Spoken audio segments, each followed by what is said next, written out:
ചെവി കേക്കില്ലേ? ആരാന്ന്? ഞാനൊരു വഴിപോക്കനാ. ഇവിടെ ചുറ്റമ്പലത്തിൽ എന്താ കാര്യം? ഇത് പൊതുവഴിയല്ല. നമ്മൾ ആരാണാവോ? അതല്ലല്ലോ ഞാൻ ചോദിച്ചതിനുള്ള മറുപടി. ഇതെന്താണ്? കാവിലെ ഭഗവതി നേരിട്ട് പ്രത്യക്ഷപ്പെട്ടതാണോ? അതെ. അല്ലാന്ന് തോന്നാൻ മാഷ്ക്ക് ഭഗവതിയെ മുമ്പ് കണ്ട പരിചയമൊന്നുമില്ലല്ലോ. ഉവ്വോ? സത്യം.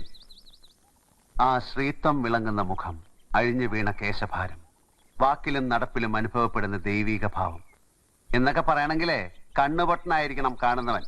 ഇത് വെള്ളരിക്കണ്ടത്തിലെ കണ്ണേറ് കോലം പോലെ. കോലത്തെ അടിച്ചുകളിക്കാരിയാ.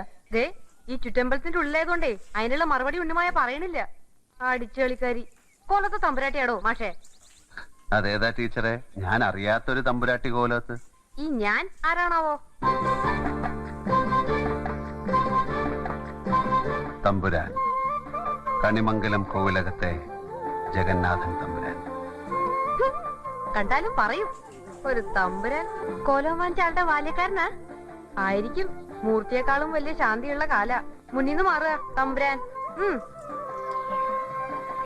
ആ പിന്നെ കോലം വാങ്ങിച്ച മാഷിന്റെ മുതലാളി വന്നിട്ടുണ്ടെങ്കിലേ എനിക്കൊന്ന് കാണണമെന്ന് പറയൂ. ചിലത് പറയാനുണ്ട്.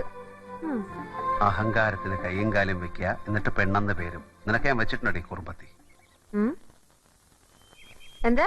ശംഭോ മഹാദേവാന്ന്.